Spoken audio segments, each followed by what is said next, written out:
Hey everyone, this is DJ. And this is Ish. And this is Season 7 of Better Let Me Tell You.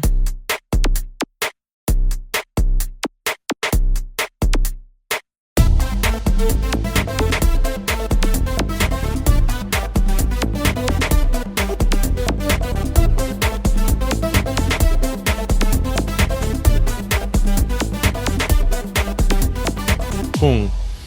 You know what's really messed up? What? I don't know his name. We're recording, right? We are recording. Okay. The guy who sings Grease is a word, Franki Valli. Yes. Have you seen the videos of him going viral? It's, yeah. Actually, so... Does he have like a tax bill or He like... does. He does? Actually, he does. Yeah. Okay. That makes sense now. Yeah. Because, listen... for those of you who may have not seen it, let's introduce the show.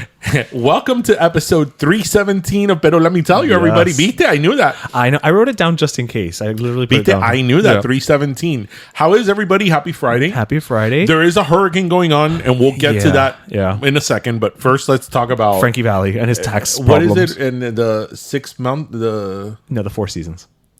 Why was I thinking the 6 mountaintops? I don't know, but I feel like you combined several like groups, white and black, because there was the 4 tops, right? There was the 6th dimension. Okay. No, that was the 5th dimension. Okay. I don't know where the mountain. Okay. Anyway, river deep, mountain. There you high. go, Tina or Celine. or Celine. Yes, that's true. But Tina. Yeah. Actually, and I'll mention something about Tina in a second. But for those of you who may have not seen it, so Franki Valli, the guy who sings that song from Grease. Yeah. Well, the title of Grease. Well, he's the title song. But I mean, Franki Valli and the 4 Seasons sings a lot of songs. Like he sings like begging you. Oh, that's him. Yeah, that's him in the 4 Seasons. And okay. Walk like a man, talk like. Are they from the 50s? Late 50s, early 60s. Yeah. Okay, so there's a few videos of him going around, and he's in his 90s, going around where he's performing, but it's not even that he's... The least of the problems is that he's lip syncing. I don't think he's alive. And listen, I'm all for you do it till you can do it. And if you're 90 and you still have it, go do it. Yeah. Right? Rita Moreno's still out there kicking. You go do it. Pero this man, like... It looks like he's embalmed. It looks like a wax figure. They prop him on there, and then he has like this blank look. Mm-hmm. And I'm watching this, and I'm like, okay, like seriously, like obviously people make fun of it online, and it's gone viral. But like seriously, like doesn't he have like family? Doesn't he have handlers? Doesn't he have management that it's like, hey, Frankie, we can't do this for your legacy. If you want to make a different type of public appearance. Maybe at an award show for signature, for something like that. That's one thing. But to actually go out with a band and perform, quote unquote, pretend to perform. Yeah. I mean, I think actually it's like really disrespectful. Yeah, his story is actually very sad. For some reason, I've seen Jersey Boys 4 times on Broadway. That's about him. It's about him in the 4 Seasons, yeah. Because it just turns out like every time somebody would come to town, that was the tickets I could get for free from my media partners. Mm-hmm. It's a good show. I liked it because I like the music. It's a jukebox musical, but I'm okay with jukebox musicals when it's the music about the people in the show. So like On Your Feet, it's a jukebox musical, but it's using the music of Gloria to tell the story of Gloria. Right. So I'm okay with that. Right. That doesn't bother me. But he has a very sad story. Like to your point about the family, it's through certain things, they got into a problem with tax evasion, so he owed taxes for I don't know how long. And they basically, because of that, he's had to like tour into perpetuity, clearly, as you saw. But you also mentioned about family. I know that because of the show. He had, I believe it was a daughter, and she died from like drug overdose. So I don't even know that he has like an heir in that sense. Right. So I don't think there is anybody kind of there to say, hey, wait. Because I watch those videos, and I don't laugh at them. I feel bad for him. This is a man that he's in his 90s. And again, I'll say it again. If you are that old and you still got it, like you said, Rita Moreno and all these people, then go out and flaunt it. But this man, he's clearly not well. And I mean, it's just embarrassing. I feel terrible for him. Yeah. Have you seen the videos? I saw the video, and at first I was there's like, several of them. Well, I only saw the one because after that I didn't feel the need to see another one. You know what I mean? It's no, they like, just pop up on my thing. but, because you saw the one. Yeah. That's but yeah, it's again, having seen his story, and it's a sad story, and to see that he's still touring to this day is depressing. Yeah. Grease is the word. This is a good song. I mean, his music is actually really good. Again, you probably know more of his songs than you know you do. I'm sure I do. Yeah. You know, it's funny because I always say, you know, as all of you know, I do not like musicals. But you want to know how Grease is a good musical? That I know, I like Grease. But Grease, it transcends music. Right. It's pop culture. Okay, Grease is not a movie that I will look for. But if it's on. But if it's on, I'll leave on. Right. And the songs are great. They're, as the kids say, they're bops. They are. I love now that I'm older, it's my favorite song. The one of Rizzo. There are worse things I could do. That song is great. That moment is great in the movie. Great. Yeah. I mean, it sucks that she's like 45 when she sang it, but yeah. The other songs, I mean, obviously, You're the One That I Want is a classic and all that, and Grease Lightning, and all of it. Yeah. You know that the other day was on, and Tristan, being a 10-year-old kid, was like, do they expect us to believe that they were all at a carnival and they all went into like a dance? And I'm like, yeah. That's what you do at Rydell Hight. Exactly. And if you don't believe it, watch Grease 2, because it happens again. It happens again in a bowling alley, in a bowling alley, and there's a luau. So only Rydell, though. It only happens at Rydell. Yes. That never happened in Bayside High? No. There was a band at Bayside, but there was not a musical at Bayside. No. See, there's a line. And they're both California-based high schools. Yeah. But yeah, no, Grease is great. It is. I mean, it's pop culture. Like, even people who don't like Grease know Grease. Right. But I think the thing with especially the music of Grease is that it's so varied that there's a little something for everyone. It also helps that it doesn't sound like a musical. It sounds like the music of the time. I think some songs are very musical-esque, but then other songs are more like they could be a standalone like song. 50s doo-wop or whatever. Right. Like You're the One That I Want, like Grease Lightning. There's worse things I could do. Because Summer Nights is definitely musical sounding. Yeah. That song is it's so Olivia Newton-John. I mean, it is Olivia Newton-John, but it's so Olivia Newton-John. I love playing that song, like those songs around my parents, because they'll be like, "Qué música más linda. Qué linda era la música en ese tiempo." You should ask your mother if she prefers Olivia or Paris. You know, the other day I was actually at my parents' house and we were talking about this, and I don't know if I have mentioned it to you, and I was sort of saying to them, I could be wrong, because I can't pretend to know Spanish music, especially Spanish pop music, as well as I do like English music or American music. Right. I can't think of right now, and again, correct me if I'm wrong, if in like the Spanish world, there is a current singer that is, popular, that, has top 40 songs or is played, that is a vocalist.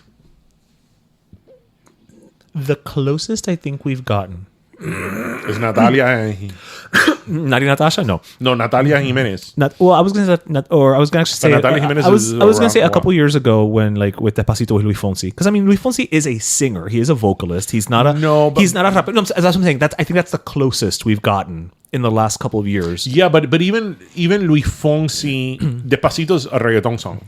No, right. But that's why I'm saying, because he's not a reggaeton singer, like a vocalist, especially like a female vocalist, like a singer. Okay. I can't think of anybody like in the last couple of years that's like, wow, tremenda voz. And Thalia doing a remake of another song doesn't count. No, it doesn't count. It doesn't count. It counts for us. Yeah, I can't think of like a female or even a male singer at this I'll point. take whatever you got. Like vocalist in Spanish. I mean, listeners, if they're out there, let us know. But I can't think, at least one that's popular. Like an Alejandro Fernández. Yeah. Or este tipo, el español. Alejandro Sanz. El otro. David Bisbal. I was like, ¿qué me iba a decir? Yeah, David Bisbal, yeah. Yeah, Marta Sanchez. I can't think of one. Yeah, but these are all people from like... That is not reggaeton. I mean, there's a lot of female artists. Yeah, but that's not what we're talking about. I'm talking about a vocalist, not not reggaeton or anything having to do with that genre. I'm talking about like a vocalist. We don't really have them in English to the degree anymore. Like, who's the last big I guess Adele. No, And Adele's been around for a while now. No, they still do. I mean, you could make the argument Sabrina Carpenter is very popular. She's more of a package deal, but she's a pop singer. Right, that does pop music. But what I mean, if you're talking about like a Mariah, Whitney, Celine, right, with a that's big what I'm voice, thinking, yeah. No, but I think those are more. In the English market, they come and go more. Maybe they don't have the appeal that they do, but like the female, especially the female pop singer, is still very alive and well. Oh yeah, in English music, but in Spanish music, I can't think of any. I mean, I may be wrong, but I can't think of anything. You know, again, not to harp on old times. Like, you know why we can't think of Ana any, Gabriel, Rocío Dúrcal, Rocío Jurado, you know, all those people, you know. You know why we can't think of any, right? Because we don't have Siempre en Domingo. Or The Box. Televisión musical que tú controlas. So, okay, anyway, so we're here having episode 317 in the comfort of our studio. Yes. But right now, there is a good portion of Florida, especially in the Panhandle and, you know, like the whole Alabama, Louisiana area, Georgia, Atlanta. that is currently like going to be slammed under Hurricane Helene. I was going to say Jolene. And I'm begging of you, please don't drown my man. So, you know, our thoughts are with everybody in that region. Yep. We know what that's like. It's tough. Yep. It is really, really tough. And I mean, these are just things that are happening more and more every day. I mean, hurricanes have always and they've always been a thing. Mm-hmm. And there's always been, you know, stronger seasons than others, and right.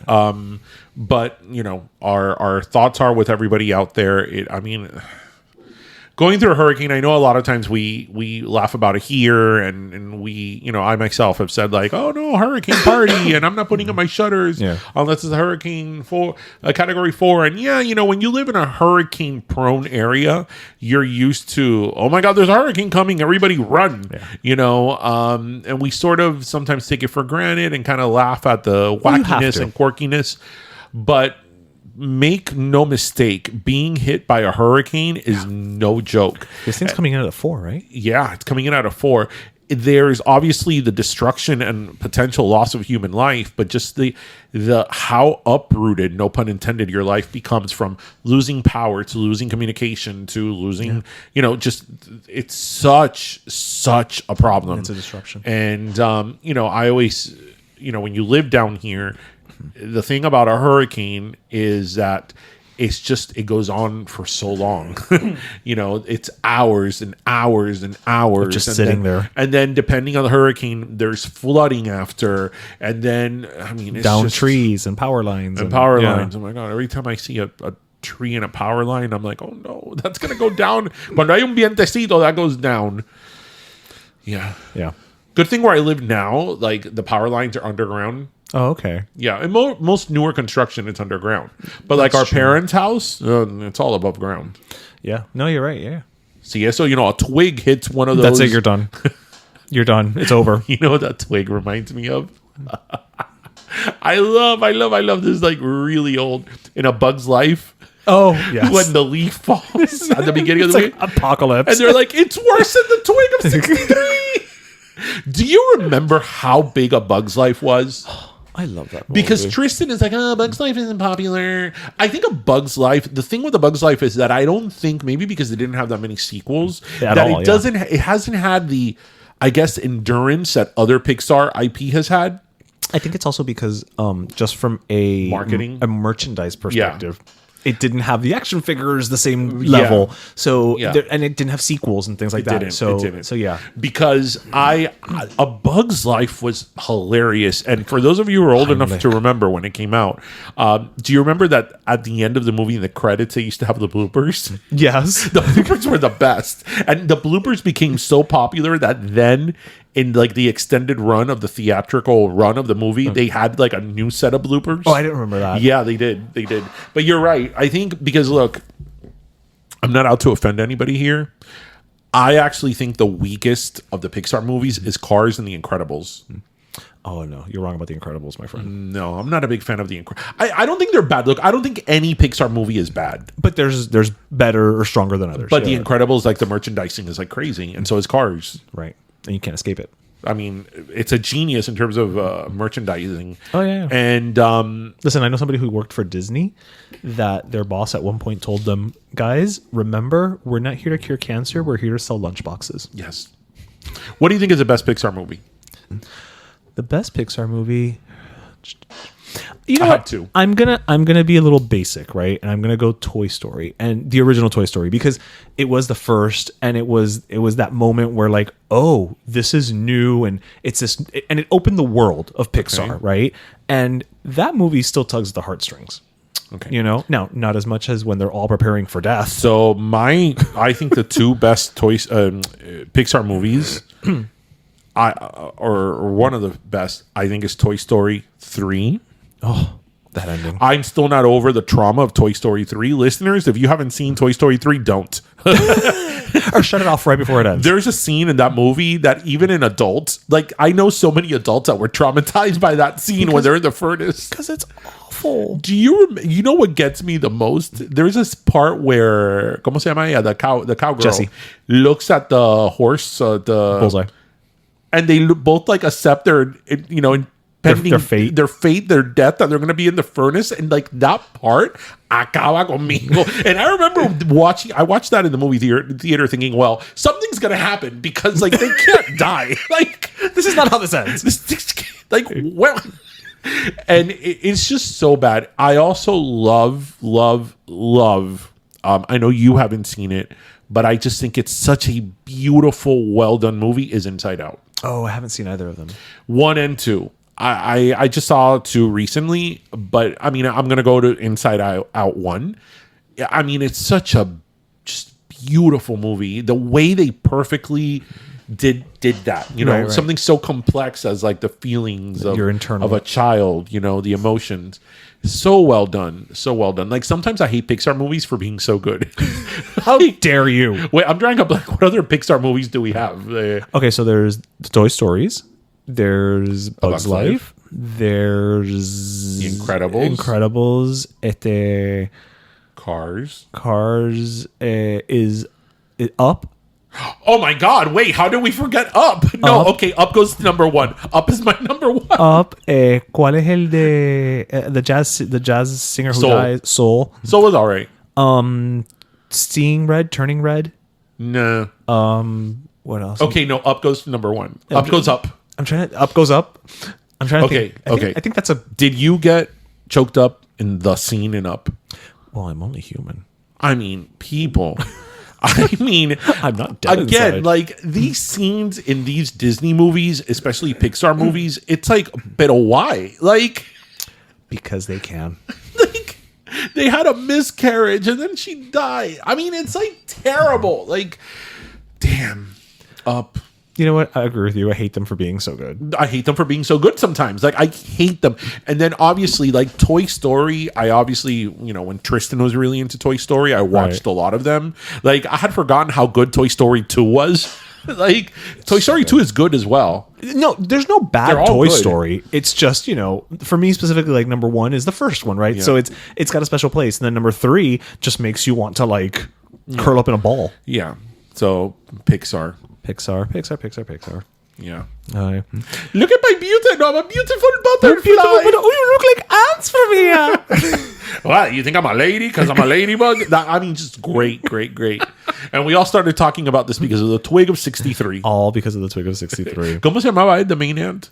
Flick. Like, Yes. when did they try to do that other ant movie with Sharon Stone? Well, because that was the DreamWorks, SKG, I guess competition for it, and it was again what every child wants to go see is a movie about animated ants where the voice talent is Sharon Stone, Sylvester Stallone, and Woody Allen.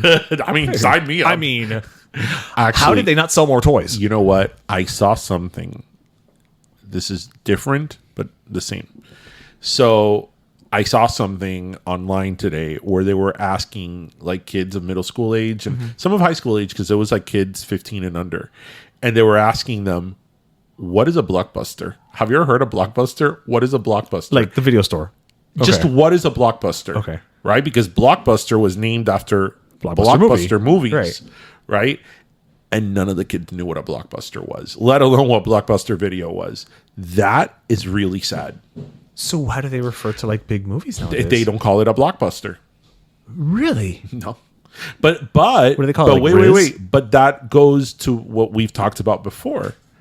Are movies, even movies that do well now, are True. they as big True. as the movies? Well, no, because everything now has to make $1 gajillion, Right. or else it's a failure. But Right. but even movies that have a huge opening weekend and a huge initial run, their run is really short. Yeah, it's like a month and change.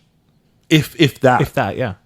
Because before, I remember the big summer movies would come out like when school was still in, was about to be out, and it lasted the whole summer. Yeah. I mean, Jurassic Park was in theaters So forever. like yesterday. Right? Yeah. I mean, let's not even talk about Titanic. I mean, I think Titanic was like, well, let's see. Titanic, well, no, I mean, it was years because it started in like the winter of 97, and by the spring, early summer of 98, it was still in movies. Yeah. In movie I think theaters. Titanic might still be playing in some movie theaters in markets where Tapestry is still in the top 10. Carole King. Carole King, Tapestry. yeah. But yeah, kids don't know today what a blockbuster is. ¿Tú puedes creer eso? That's interesting that word doesn't mean anything. Because, okay, fine. If they don't know what a blockbuster is, right? Like a Blockbuster video. All right, fine. Like you don't know what you don't experience, right? Like that's, I'm sure there are people who you ask, even a little younger than us, what's a Luria's? They have no clue, right? Because it was gone by the time they were cognizant of things. But what's a blockbuster? I mean, a blockbuster movie just, I feel like that's a term that is still used unless it's only used by people our age. It's used by people our age. Because we still use that word to identify a movie that does well, but by its very definition is not necessarily a blockbuster. Interesting. I bet you if I brought interest in right now and asked him, what is a blockbuster? He probably won't know. Oh, that's so fascinating. And I would ask him to do that, but then it's going to open up for like other conversations. Yeah, so And we're not going to do it. We have a little bit of a time crunch today. Yeah, we're not going to do it. Yeah. I mean, listen, I know there's a lot of memes about this, and I mean, we're the 1 millionth person to say this. And I know that when you think about your youth, it's nostalgic. And when you think about when you were a teenager, it's nostalgic. But man, wasn't it a great feeling to go on Friday nights to Blockbuster Video and pick out your movies and stand in lines? I remember I used to go to the Blockbuster here in Miami, the one on Bird Road and 107th, of course, which is now a pet supermarket. And I remember I would always be looking for like the videos that people would just drop off because that was new releases, right? There were new releases, but they hadn't put them back on the shelf yet. Right. So it was usually the movies that were gone from the shelf, right? And you'd be there looking. I'm like, where's The Bodyguard? Like, where's Tango and Cash? Where's Terminator 2? Wow, what a diverse night! Oh my gosh.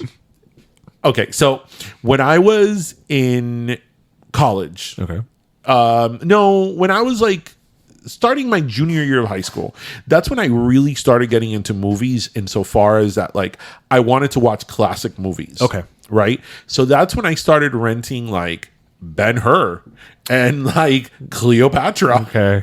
Things that had intermissions. Yes.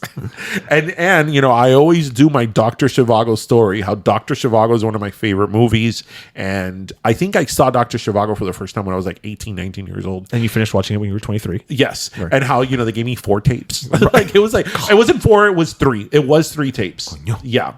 Yeah, because the Dr. Zhivago, I guess, version that I rented, this was in the late 90s, was like, I don't know, the 30th or 40th anniversary or whatever anniversary it was. So it had like bonus footage. So the movie, instead of being almost 4 hours long, it was like 5 hours long. I always laugh because of you. I've never seen Dr. Zhivago, but because of you, I know that it's like a very long movie. And when I was living in New York for a very short period of time, there was a Dr. Zhivago musical on Broadway. Oh my gosh, I totally would have gone to that. All I could think of was you saying how long that movie was, and I'm like, do people have to like take time off from work to see this music? To you have to take the whole day off. Yeah, it's like, I'm gonna be out for 2 days. I'm gonna go see Dr. Dr. Zhivago. Dr. Zhivago musical. Yeah, I think it was like a musical or like an opera, but yeah, it was on Broadway, and all I could think of was, how long is this thing? That's my jam. I'm the only person under 70 that loves Dr. Zhivago. What is there not to love about it? It's about the Bolshevik revolution and the Russian winter. I mean, come on. Sign me up. Literally, sign me up. I love all that. Yeah, well, this is true.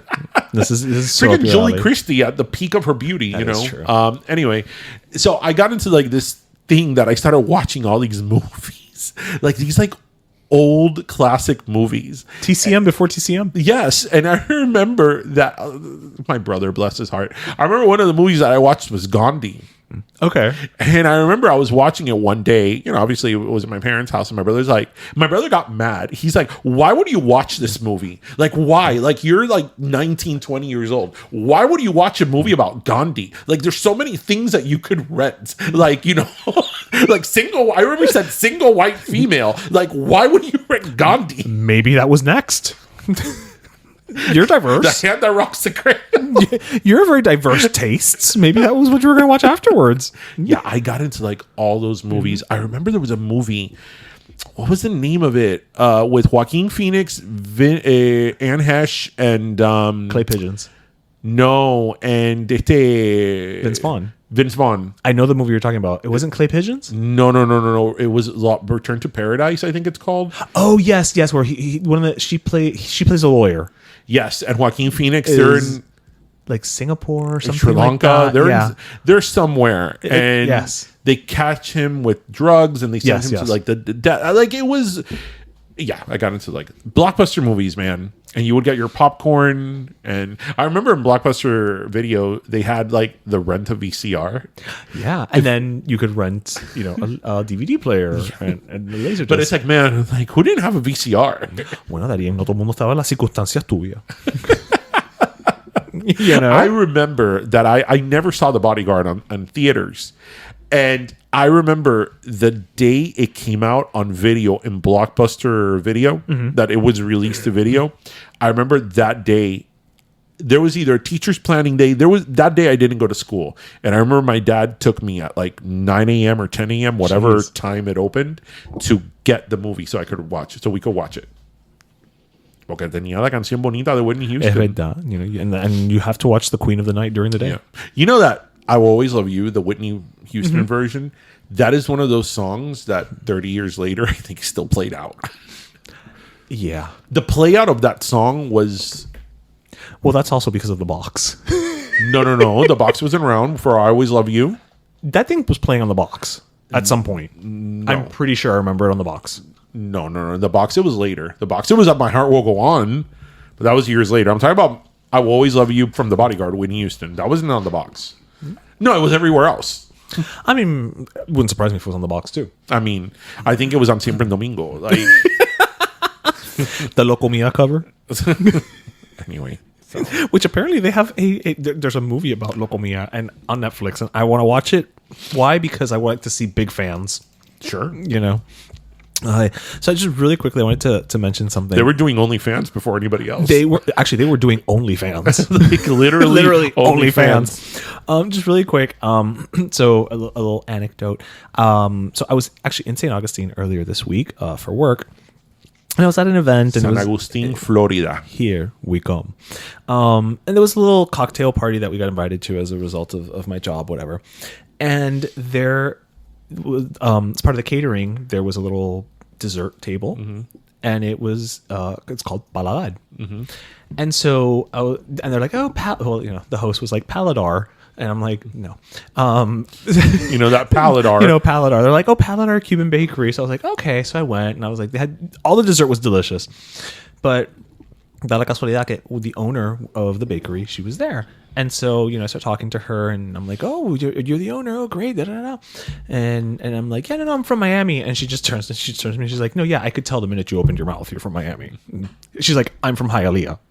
I can tell you're from Miami. And they weren't, but do they live in St. Augustine? They currently? do live in St. Augustine, and it's Paladar. It's in, I think, in the downtown area. So it's not just a little bakery; it's like a little restaurant and all that. So I'm gonna go back, but I just thought it was funny that it's like in St. Augustine. I open my mouth, and they know I'm from Miami. If you're from Miami, right? You can't escape the accent. I think it's great that they named their little restaurant Paladar in St. Augustine. In St. Augustine, you know, not like Cuban treats. Cuban Kitchen, you know. that they were brave to say paladar in San Agustin. paladar. Well, it is the oldest Spanish city in Florida, so That is true. if you can't do it there, España Española. actually, we should keep that in mind when we open up in Pan Pollo's second location. Miami St Augustine. Not the weirdest second location. He's absolutely right. Moscow would Exactly. be weirder. Who knows? Guava and cheese wings may be a hit in San Agustin. Todos los americanos were all about the pastelitos that these people made. They were good, but like the little ones, and they were just like, oh my god, it's guava. Oh my god, I love guava. I'm all about the guava. Yeah. I'll never forget some years ago, a friend of mine, I think I may have said this story before, Americano, a friend of mine, was kind of like, because like, I forgot how guava came into the conversation, how guava entered the chat. But he was like, because like who eats guava all the time, but he was sort of making a statement of like that guava is so rare to find, and like, very few things are guava. And I'm like, dude, come to like Florida. Everything is made of guava here. Our sunscreen. I can't imagine a life without guava. I'm serious. I'm you're serious. I'm right. not saying this for shits and giggles. I can't imagine a life without guava, because like everything here in Miami, in Florida, there's the guava is so widely used in everything that we eat that I can't imagine just guava not being like registering in my mind as something that you eat or that there is an abundance of. That it's just there when you want it. Because I think most people know what guava is, even if they're, up north. But, it's not in their like daily or just in their sort of ideal of Like readily accessible. collective Yeah. of what they eat. And it's like, dude, everything in South Florida has guava. I mean, guava, Yeah. Yeah, I resorted to buying like guava jelly when I was living in New York, just so I could have it there. Like, so when I wanted, it is there. What's the difference between guava jelly y mermelada de guayaba? I think it's the consistency. How do you think it sounds better, marmalade or mermelada? Mermelada sounds way funner. Yes, Mr. Jara. Get Like a all fall the of marmalade. Oh, family Yeah, guy. marmalade. I mean, marmalade just sounds very like, like you're gonna go have high tea. Creole lady marmalade. Yes, but you're gonna go have high tea, but like una mermelada, like it's like Mermelada. You have to say with attitude. Yes. Una mermelada. You don't say like mermelada. No, you have to pronounce every syllable. Una mermelada con galletica de soda. I know that sounds sad. No. It's like una mermelada con galletas de soda. Yeah, or una mermelada con export sodas. Yes. Why do they call it export sodas? Where are they being sent? I don't know. I don't know. Where are we sending these export sodas? I don't know. Are the export sodas traveling with the Keebler elves? I wonder. Are they being exported from the tree? Let's see. How many brands of export sodas are there? There's Keebler. There's Dukes. Oh, that's right, Dukes. Doesn't Iberia make galletica de soda? Does Bimbo make? Bimbo? No, I know what Bimbo is. Okay, when I worked with in an agency with Latin America, the client was Bimbo, but it was never said Bimbo, it was Bimbo. Why am I drawing a blank of soda cracker? Cracker manufacturers. Do you know what I'm thinking of? I'm thinking of all the tins. Of course, I'm trying to think of the tins. Yeah, Looking at the tins. yeah. Okay, Keebler. Keebler. I guess a store Dukes. brand. I think it's interesting that Keebler, right? There's so many like grocery store brand like this is a good conversation. There's so many grocery brand like assorted goods, baked goods, chucheria brands, right? Keebler, Bimbo, Nestle, Dukes. Dukes, Pepperidge Farm. Yes. Well, I said Pepperidge Farm. You said Pepperidge Farm. Pepperidge Farm. Hydrox. There's so many brands, but yet Keebler is the one, their little Debbie, Keebler is the one that owns the expert sodas. La galletica de soda. You think that those elves don't have a monopoly on shit? The elves of Keebler, Sir, they are like a mafia. they have the lockdown on La galletica de soda. Okay, they will go and burn your tree down. You know what I think about galletica de soda? I mean, seriously. I love galletica de soda too. I have it with salad. I have it with cheese. I have it with ham. But are they really good? I mean, are they good? I don't think they're meant to be. I can't ever imagine somebody telling me, those expert sodas are really delicious, man. I mean, they have a texture and a flavor like nothing else. They are a means to an end. Like a Melba toast. Right. They are like, I need something to put this other thing that tastes way better on top of. Oh!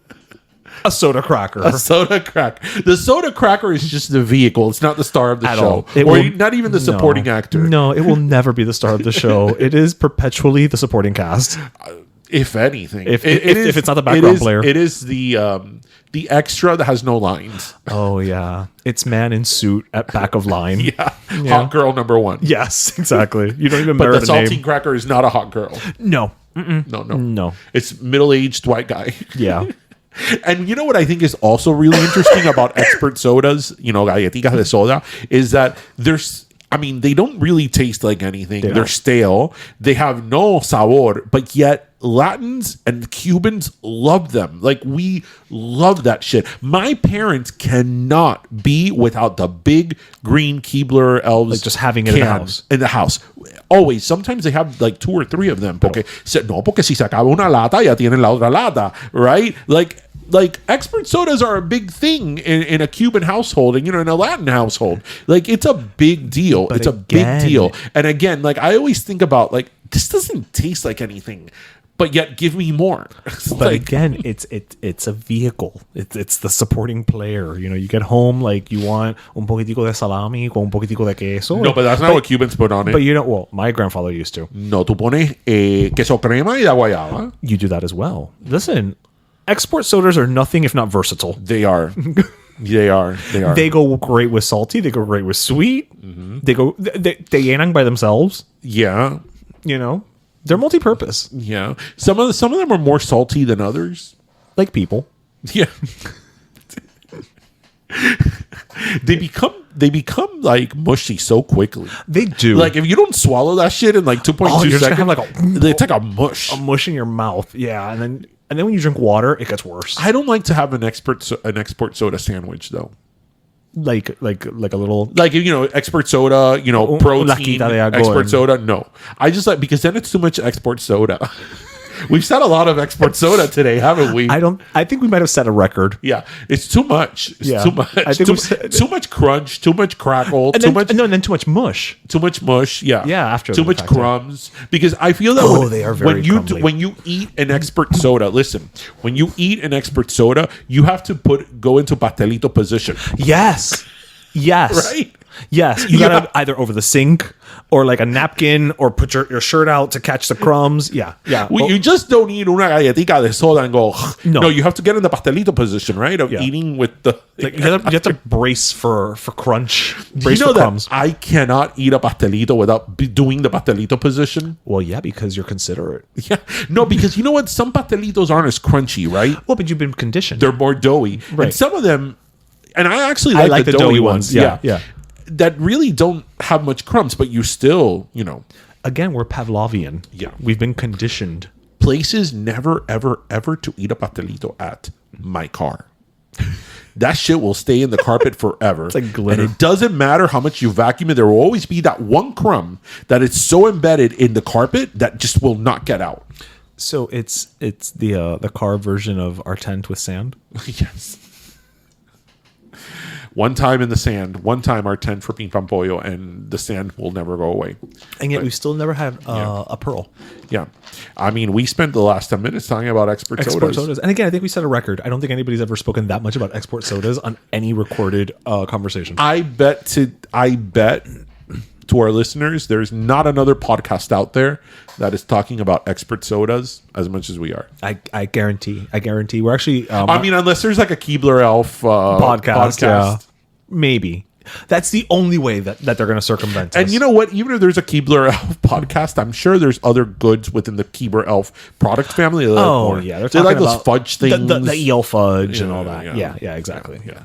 Ayato, can you imagine if Little Debbie made expert sodas? Que rayo eso sabe? Well, I mean, export sodas already don't taste like anything. I mean, whatever. You like Little Debbie I do stuff. like Little Debbie stuff. I mean, It scratches a nostalgia that shit is itch. radioactive. Oh, please. It's not the worst thing I've eaten.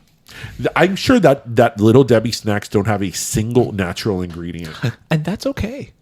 I mean, they're not fooling you. I mean, I'm not going to Little Debbie for, organic, Artisanal baked goods. Exactly. Yeah. Like, I'm going to it because I know what that brownie has tasted like for the last 35 years. Now with real ingredients. Yeah.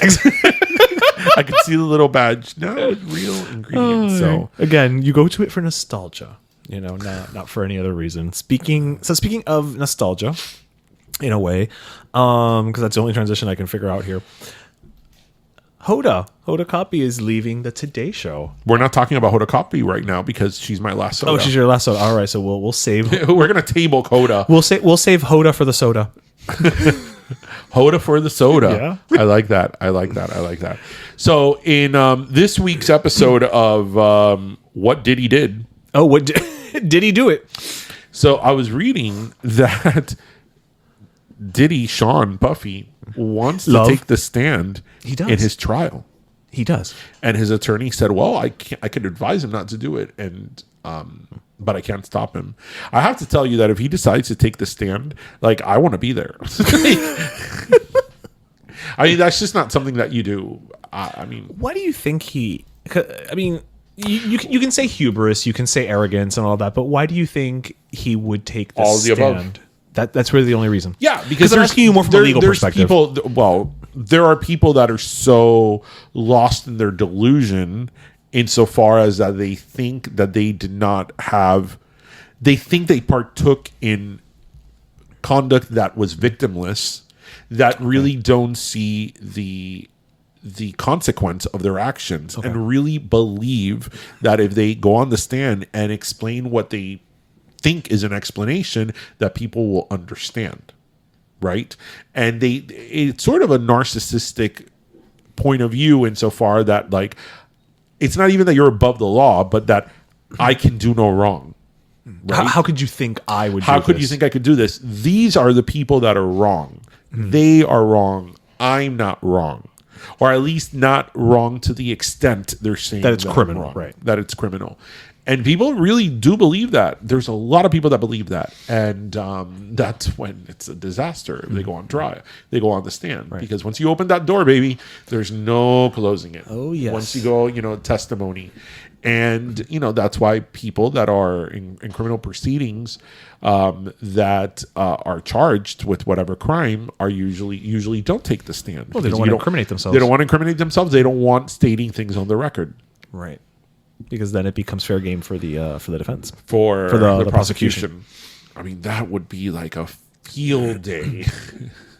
I can't imagine I'm curious if it would be an open court or closed court, because that could turn into a media circus. It can. In 3 seconds flat.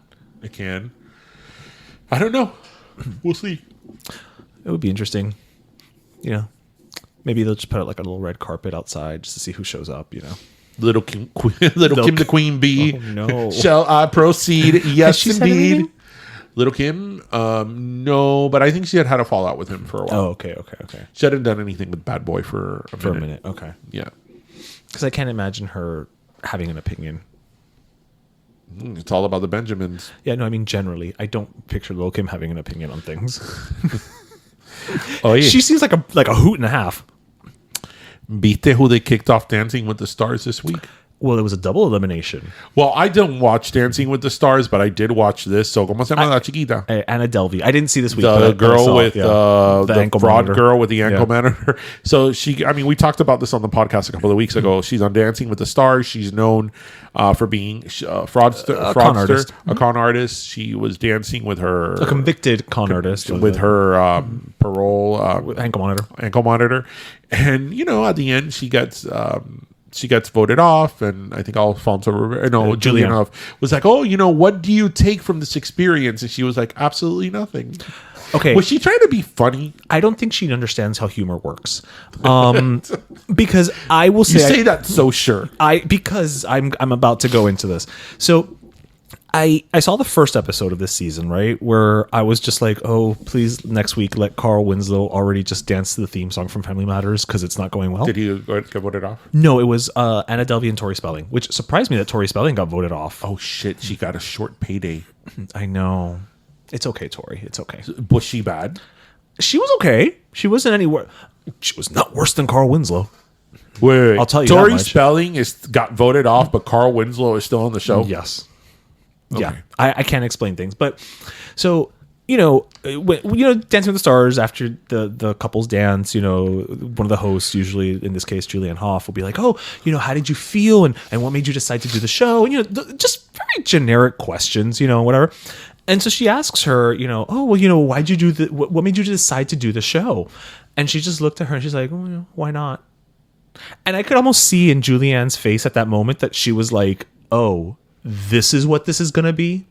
Because I tried listening to an interview of Anna Delvey on She's Your Daddy or Who's Your Daddy podcast. It's this girl that she has a podcast and she's done. I know who she is. Okay. And she interviewed her from jail. Do you like her podcast, by the way? I've only listened to that one episode. Somebody recommended, they're like, look, just listen to this episode and see what's what. I could not get past like the 12-minute mark because Anna Delvey's just entire demeanor in that interview, like the host, she would ask her like, well, what's jail life like? And she'd be like, oh, well, I mean, I don't know because people do everything for me, I mean, when you're famous, and you're in jail, blah, blah. And it's like, oh, you have no sense of contrition. But is that her persona though? Do you think this is a persona? Well, that's what I mean, I don't know her, so I can't, I don't know. But what I'm saying is it doesn't surprise me that answer, having listened to that part of the, that chunk of the interview, because this just seems like somebody who, kind of to what you were saying earlier about Diddy in a way, like narcissism of just like, I'm not gonna. I didn't do anything wrong, so why should I be sorry? A reality show? No, I'm sure she's shopping for a reality show. I'm sure she will pop up in Bravo. That's what she's doing. You think so? Of You think course. that's what it comes down to. Of course. No, I don't blame she's you. She's making a character out of it. Yeah. Being the mean girl, the, whatever. Too cool for school. Like, girl. whatever, yeah. And they will give her a reality show. And then, Andy Cohen will be all about it. And oh my God. And, Oh my God, I can't wait till we do video so I can do my Andy Cohen impression. Yeah. And then, they'll have a reunion. And then, there'll be fake fights and all that bullshit from all those. You know what? You're not. You're probably right. Yeah. You're probably right. Because this is someone who, her entire persona, there's not 1 ounce of. And look, in the grand scheme of crimes, scamming people out of money is, I understand, on the lower, the lower end of the ladder in terms of like severity, right? Yeah. She didn't murder somebody. She didn't traffic people. I mean, I understand that. But she does not seem, again, and the whole thing with Dancing with the Stars that we've said here before, for many people, it's the redemption arc.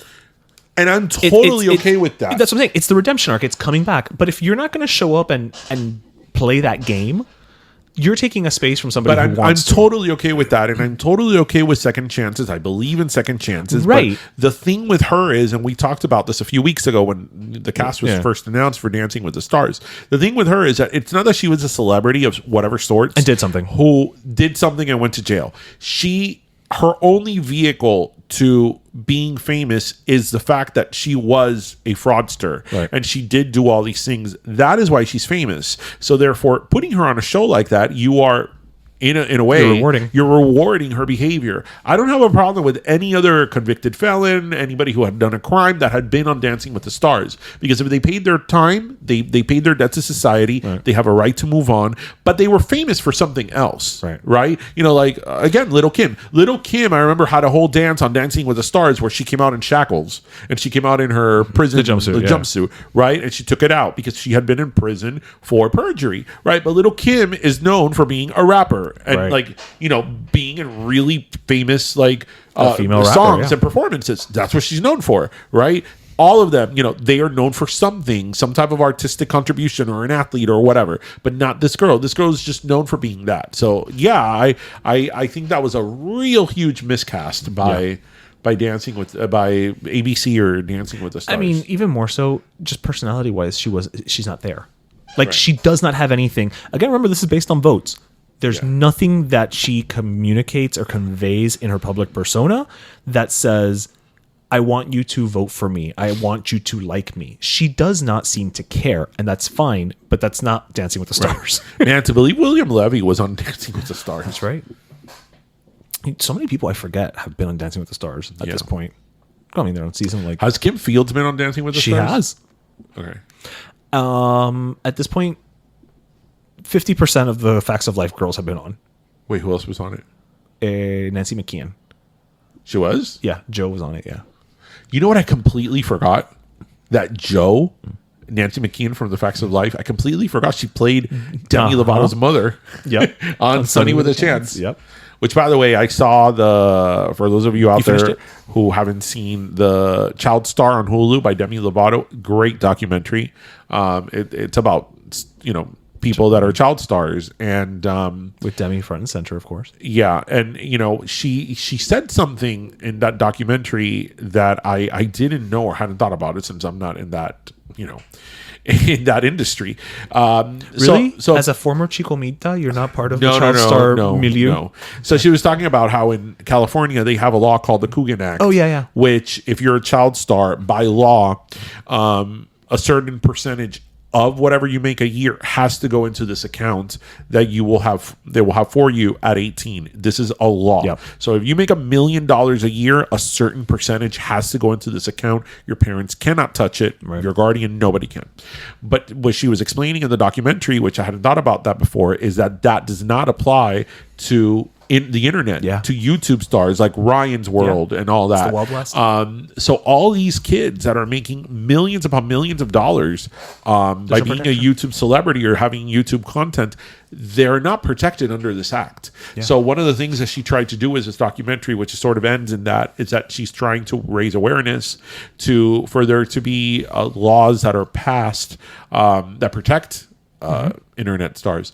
My kid was really into Ryan's World, and I remember, for you listeners out there that have small children, your kids may at one point or another have been into Ryan's World, and I remember watching these videos with him because he was really into Ryan's World at a certain point. Do you remember that I never liked it? You never liked it? I think there's probably still toys behind of Ryan's World. Yeah. But you remember that I was never... You didn't get it. I was never on board with Ryan's World because I mean, we used to watch a lot of Ryan's World's videos. And I remember thinking, like, when does this kid get to be a kid? Because the amount of content that was coming out from the Ryan's World channel, I mean, it was several videos a week, several of them. And the videos were long as well. Yeah, not 3 minutes. Yeah. Right? So I was like, and these videos, you could tell, had a huge sense of production value, not so much in terms of the actual quality of it, but like the props and the sets and all the toys and all that. And I remember thinking, like, wow, this kid, they're really milking this kid, like really milking it, and all the products and all like the premieres that he would have. And I'm like, this kid must not have a second for himself. And he was a small kid. He was like, what, 5 at the time? He started off as like a 5 or 6 year old. It's not like, he was like 16 or 17 years old and that was his dream. Right. And I was just, my kid, like many kids, he's had different phases. Like when he was into PJ Masks, I was like all for it. Yeah. I was like Gecko Power, Paw Patrol. Then I've been all for it. The one thing that he was in that I was sort of like, I didn't stop because all the other kids were in it, was Ryan's World. Ryan's World was the one that did not sit well with me. That I was like, I mean, you don't see it as a child. Right. But the commercialization, I mean, you could really see that those parents sold their soul to the devil. Oh yeah, with that and then they tried with the sisters, I think, also, and so they just built a whole business on these children. But I feel that with Ryan's World, he's going to be similar. I mean, he's already made millions upon millions upon millions upon millions of dollars. If they're taking care of the money, he's set. Yeah. But I feel it's going to be similar to like JoJo Siwa. Tomiga. Who was also in the documentary. Yes. That how do you move on from Ryan's World? Right. What's the transition there? Right. And you know that they're thinking about one because Ryan is older than Tristan. So he must be like 13, 14. He's several years older than Tristan. Yeah. So yeah, I mean, what are they? I guess you transition him to video games. That's what I thought so too. But that's already such a heavily saturated true, area. True. And and kids that are now into video games are not going to be into a figure from when they were little kids. Right. Yeah. Like, where do you transition that? Yeah, he has to invent gay pop like JoJo. Right. But gay pop was already invented by JoJo, so he's going to have to move on to something else. That's true. Even that, he can't even do that at Pobre. Pobre. Damn it. JoJo in this documentary wasn't completely insufferable. Because I don't think she was being... JoJo? She wasn't being... JoJo. She was being JoJo. Right. Right? Even though she was like head to toe glitter in that first time that we see her. But yeah, it was a very good documentary. It is a very, very good documentary. And yeah, I knew about the Coogan Act because I heard about it on a podcast somewhere, but I just never stopped to think about the internet of it, of it all. You know who Jackie Coogan is, right? The little child star from like the 20s or 30s with Charlie Chaplin. But do you know what he grew up to do? What role he grew up to be in? What? As an older man? What? Uncle Fester in the Addams Family Show. Oh, okay. See, a little bit of trivia there. Do you know what I remember the most about the Addams Family, the original one? The theme song? No. I remember because I was never really into the Addams Family, because when we were kids, I used to play that one, the black and white one. Mm-hmm. I can't say I got too into it, although for some reason, the scene I remember the most from that show was a scene with Morticia cutting the roses. Oh, because that was in the opening. That was theme. The opening? Yeah. That she cuts the roses off the stem. He's like, I go la pina. I remember watching that as a kid and be like, what? But what I remember the most about that show, I guess, were the closing credits, that they were all standing there, and I guess it was supposed to be a still. Yeah. But I could see one of them moving. They're like breathing. Yeah. I was like, I don't know if that was done because they didn't have the technology to have a still, or if they did sort of freak you out a little bit. I think it was the second part. Yeah. Because it's the Addams Family. They're there to freak you out a lot. What still freaks me out a little bit? What? So I'm a huge fan of the Twilight Zone, the original series. Well, it's fantastic. I mean, isn't it really? It really is. It's not hyperbole. Do you guys watch the Twilight Zone, or did you watch the Twilight Zone? Because I watched those episodes. They're from what, the 60s? Yeah. So they're about 60 years old now. Well. And they are still so impacting. They're so relevant. And I mean, I know that some of the more famous episodes, like the William Shatner one, I know that's one of the most popular ones, but that episode is so good. It's just so good of him in the airplane. And the production values of those are still so good. So good. And like the one that gets you every time is the lady that she thinks everybody around her is deformed. Oh, yes. Yes. With the pig faces and noses. And she's like, why do they all look like that? And then at the end, she was the one who was deformed. Like, it's so freaking good. Like, to me, the only show that sort of gives me Twilight Zone vibes is Black Mirror. Well, of course. Like, it gives me those vibes. Absolutely. It's Twilight Zone for now. Very different, but the same, Right, because it's through the lens of today. Right. So it really, like technology is a bigger player in But I think about like the creativity that must have gone behind writing and creating those storylines in the 60s. Because, I mean... and they're not dated. Not only are they not dated, but they were the first. Right. Because when somebody's the first, that may inspire other things that are very good and original, if you will. Right. But they were the first to have that content on television. And it's so freaking good. It's so freaking good. So freaking good. It's still one of my favorite things to watch on New Year's Day. What? Because there's always a marathon of Twilight Zone somewhere. Yeah, on New Year's Day. And, it's still one of my favorite rides.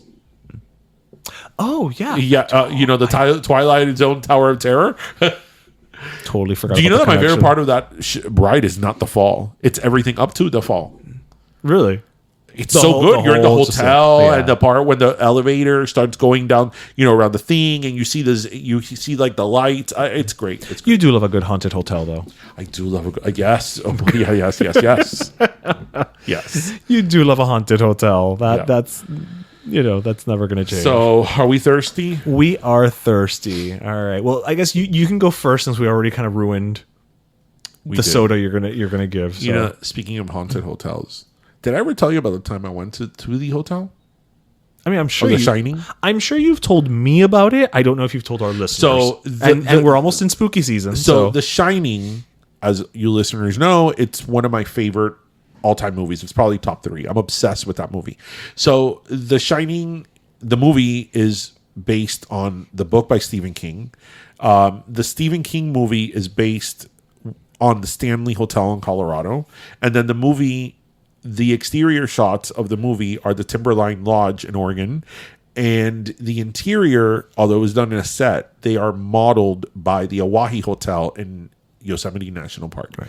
So some years back when I went to Yosemite, I purposely went to this hotel to see the interiors. Right. I thought that the interior of the Oahe Hotel in Yosemite was... I knew that it was the inspiration. So I thought there were going to be certain elements that were similar to the movie. Right. It is exactly the same. Exactly. Creepy. It is the set is a recreation of the hotel. So when you walk in there and you see that lobby, you're like, I mean, especially if you're a fan of the movie like me, I'm like, oh my God. And then they have the elevator doors. And I'm like, oh my God. And then they have the Colorado Lounge. And it's like, if there's a man in a chipmunk suit that walks around here, I'm leaving. Where are the exits? If I see a pair of twins, I am leaving. Run. I'll never forget that when I went there, like the person like at the entrance welcoming you to the hotel, his name was Danny. And I'm like, I really hope this is on purpose. I mean, I'm all for it. Is it a coincidence or is it on purpose? Anyway, that was our little shiny tidbit. So, last sodas. Let's get to our last soda. So, as you said earlier today, my last soda goes to Hoda Kotb, who is from the Today Show, but she's been around in NBC for a long time. She announced that she is not retiring, but she's sort of stepping away. And she's going to be leaving the Today Show sometime next year.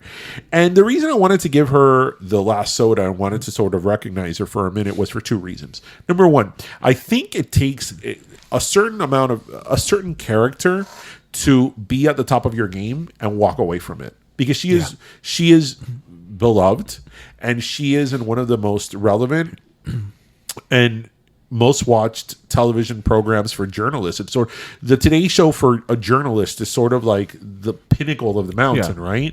And she is walking away on her own terms. She wants to spend more time with her children. She said that she just turned 60, that it's a new chapter in her life, so she wants to change. Right. And it takes a lot of courage and sort of from a place of sort of tranquility and strength to give up that power, the power and that financial, gain. So I think that in itself is remarkable. But something about her that I've always liked about Hoda Kotb is that she has such good energy. Like, it's infectious. Like, she has such good energy. She's always so positive. And, and she's a very good journalist. Like, she asks the hard questions. She's interviewed very, controversial figures, heads of state. She's asked those tough questions, but she seems so relatable, and she has such good energy, and she doesn't seem like this, I am the journalist, and, and here are my questions. It really feels like you're sitting down with somebody to have a conversation with. And I think that's an art form. I mean, it really, really is. 1000%. And I just think, again, especially with news today being so partisan and being so divided and divisive, she's sort of like a breath of fresh air, if you will, in the news cycle. So, my soda to Hoda. Soda to Hoda. A Hoda soda. A Hoda soda. A Hoda soda. Yeah, no, I love her. I think it was this past year at the Thanksgiving Day Parade. I forget what song it was. One of the artists was on the float. And she just basically stood up from where she was hosting, and she's dancing, and she had Tia Araquinsa's energy, but it was so genuine. And that's the thing with her, is that she can literally, at 7 a.m. be delivering the hard news, and then by 10 a.m. be getting, drunk on wine with Kathy Lee Gifford, right? And it's and neither one seems an act. Nope. And by the way, we were talking about this earlier. I hope that before she signs off from the Today Show, Kathy Lee comes one time and they have that 4th hour. I used to watch the 4th hour of Today just to watch them, which I think everybody did. Hell yeah. Because I feel that combination of Hoda Kotb, and I like Jenna Bush Hager, she's fine, but that combination of Hoda Kotb and Kathy Lee Gifford, nobody could have planned that. No, it was lightning in a bottle. It was like Snoop and Martha. Yeah, nobody could have planned that. Nobody saw that coming. No. Nobody saw that. They didn't see that coming. Hell no. That was a total experiment. Yeah. Because you would have never thought that those two characters were going to mesh in the way they did. Yeah. And for those of you who never saw Hoda Kotb and Kathy Lee Gifford in the 4th hour of Today, you missed some good television for like 10 I'm sure years. it's on YouTube. Because I just love how Kathy Lee Gifford just, Kathy Lee Gifford is in her 60s? Probably late 60s at this point, yeah. So she was, probably in her late 50s, 60s when she was on that show. She's been through a lot. She's been on television for decades. She's reached a point in her life that she doesn't give a fuck anymore. Right. So she would just go on that show and talk about things and say comments. And I'm like, only Kathy Lee Gifford can get away with that comment. Yeah. And she's still very much a Christian lady. Her religion is her religion, but her wine is her wine. Her wine is her wine.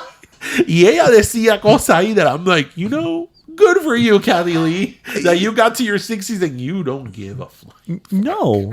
Again, she spent how many years being talked about and criticized in the tabloids. So at this point in her life, she's older. She's gotten to the point where she's like, if you don't like me, I'm never going to change your mind.